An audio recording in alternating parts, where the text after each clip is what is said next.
we did have some really fascinating races over the weekend as we rev up into Derby season. We had the Gotham Stakes and the Fountain of Youth. We also had a prep at Turfway, but I won't make John angry like the Hulk by talking about a Kentucky Derby prep on the synthetic track at Turfway. So we'll just focus on the two dirt races. I mean, the Gotham was an absolute mess. Like, we had to scratch Slider. Came back with a little bit of a sore foot, but he'll be all right. But we had to scratch him Saturday from the Gotham, and seemed like a blessing in disguise maybe for me, because that track was an absolute mess. It was a monsoon all day. Kind of one of those cards, maybe if there weren't a bunch of stakes races, they would have considered canceling. However, we had a very, very impressive winner of the race in Deterministic. This was one of those instances where you could just look at the trainer and look at the past performances and think this horse could potentially be a superstar just by virtue of being in this race. Because Christophe Clement is not one of those guys who's going to run a horse off a layoff that long in a big time stake race when he's eligible for a one other than allowance, unless he thinks the horse is a big time animal. And Deterministic proved that. He hadn't run since August, so there's basically a 7-month layoff. Never faced winners before. It just had the 1-7 furlong race back in August. Fought through the slop, ran down some nice horses in the Gotham. I don't know. I don't think he got a huge figure. It was like in the 80s or something. Do not care. Like, that was just such an aggressive move. I thought uncharacteristically aggressive by Christophe, that it makes you sit up and take notice, and he ran to that. So I think this just being a springboard for him, he's got a lot more talent and a lot more big races coming to him if he can stay healthy. The other race was Dornoch in the Fountain of Youth, and the Fountain of Youth became a total non-entity from when the entries opened and when the PPs were posted and when the gates opened for the race. Obviously, you had the scratches morning of Victory Avenue and locked two horses that were going to be two of the top 4 choices. And then Speakeasy dumps the jockey in the post parade, runs off, apparently gets a little bit of a scrape, and they scratch him. So they got it right in that case, theoretically. And we ended up with Dornoch as a 1-9 favorite, complete cakewalk, absolute dream trip. Easy lead for him. He did not win as impressively as I thought he would, considering the competition. He had a horse who would run like Buyers in the 60s, run second by only a couple lengths to him. Got an 88 Buyer. To me, obviously a starting point as well for Danny Gargan, but that was not what I was expecting from him. I thought he'd blow that field away. The star of the weekend to me, and the horse I want going forward towards the Derby season, is Deterministic. John, what did you think? Joe, I had a very different view on the preps. I basically looked at them on Sunday, watched the replays again, knowing who was going to win and what the situations were. And honestly, I did not come away with any more answers than I did before that. I understand what you're saying about Deterministic and the fact that, Clement could have opted, like he's like Shug, like an old school kind of trainer where he's going to take every opportunity to teach a horse something and to educate them. So for him to step up and put the horse in a Derby prep race off of that huge layoff absolutely tells you everything he thinks about the horse. There's no question about it. But it was a sloppy track, and it's so hard to figure if horses, didn't like the slop, or were getting mud in their face and just didn't want to run through it, or was monsoon like you mentioned. So I don't know, really if that race told me anything. Certainly he's a nice horse. There's no question about his talent. But I need to see another one before I go ahead and dub him, one of the favorites going into the gate in the Derby. And I think you can say that about basically every prep race. Dornoch, the race scratched down, like you said, to a 5-horse field. It was him and 4 long shots. And as an aside, Speakeasy now, it's coming out that he did what he did. He apparently had multiple stitches going from one leg all the way up to his groin area.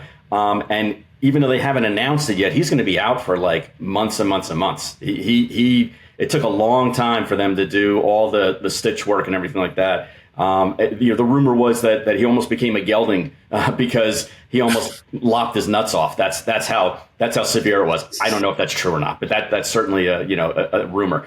But Dornoch did what he was supposed to do. I mean, he beat those horses. He kind of did it in the right way. Saez eased up on him.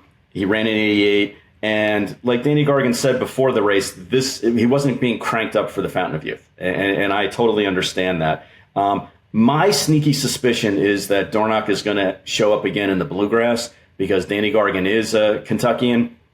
And for stallion prospects, no offense to the Florida Derby, but the Bluegrass means a little bit more to the Blue Bloods in Kentucky. So I would not be surprised to see him show up in the Bluegrass and then go to the Kentucky Derby. And then, I know you were tongue in cheek about the race at Turfway, but how can you give any credibility so far to a horse that's only run 3 times on the Tapeta?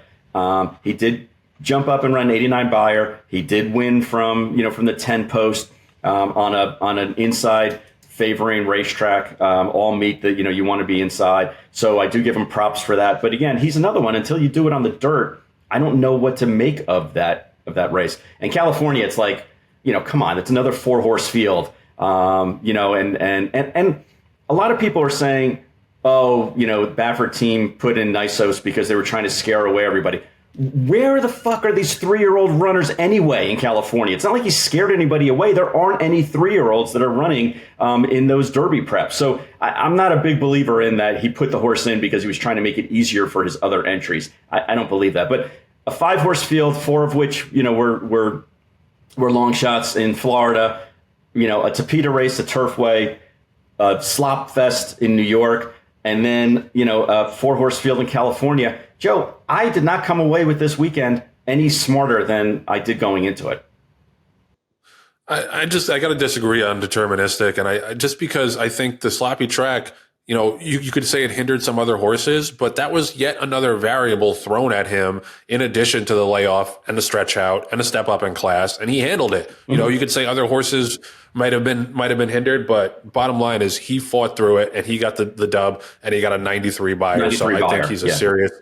Yep. Serious racehorse. You mentioned the California races. We had a little bit of a scary situation with Scatify in the San Felipe. He got squeezed going into the first turn in that race, and I thought he was going to go down for a millisecond. And thankfully, he didn't run a step after that, but you could kind of understand that. Young horse, only his 3rd start, something like that happens. He kind of just freaks out and calls it a day. So hopefully he came back sound for anybody who saw the race and was wondering. So he came back sound, and hopefully we'll just be able to draw a line through that and then point him to another Kentucky Derby prep. In the actual race, you had the 2 Baffert horses dueling down the stretch, but do not care about that since neither of them are going to be eligible for the Derby. So pass on talking about that. But there is something that I want to talk about, and it relates to the big cap card. Now, I didn't realize it was the big cap card until I looked in my ADW account on Sunday, and I was like, oh shit, there's a grade 1 race at Santa Anita today? Right. And then I realized it was the big cap. Shows you how far that race has fallen, because it used to be appointment viewing in the late winter, early spring. And it seems to me like you have to move that race.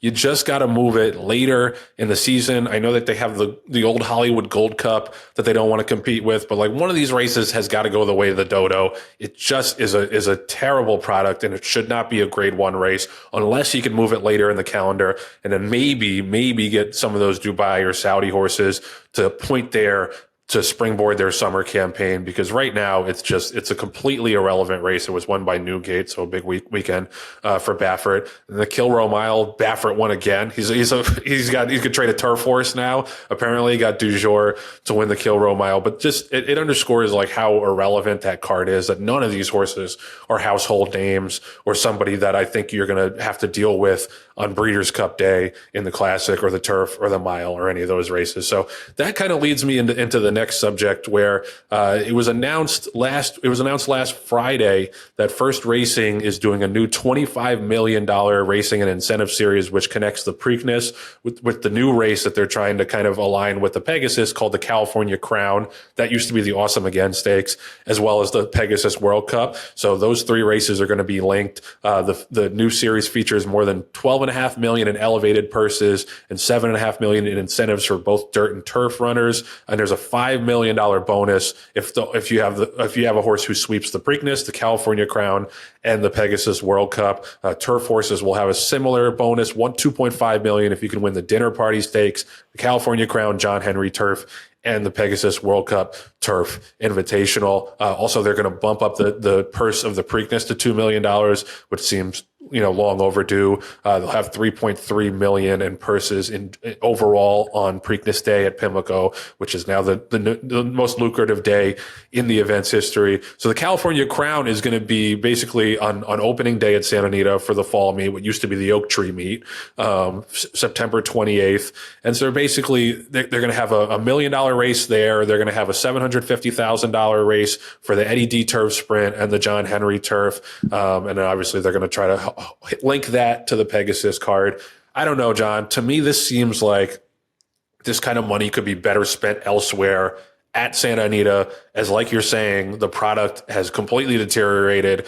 Bunch of 4 and 5 horse fields. Seems like incentives and bonuses for the regular overnight, as opposed to just pumping more money into the races that Bob Baffert or some of the big dogs in California are almost always going to win. Rich get richer type deal. Seems to me like the regular horseman would prefer this to be in the overnight purse account, especially since it's overdrawn. Like the Santa Anita purse account is millions of dollars overdrawn. It's dire straits. It's like a very precarious situation right now for California racing and Santa Anita. Golden Gate's closing. Santa Anita is already on an island, and it's tough to bet those cards. And I think it's probably getting tougher and tougher for a regular horseman to make ends meet at Santa Anita. So while I do like bonus series in general, I do like trying to link races together and get horses to show up more and more to big spots. It just seems like in this instance, you're kind of throwing money at the wrong thing if you're first racing, and Santa Anita's product, the day-to-day product, is struggling so much. Seems like a bit of a waste to me, at least.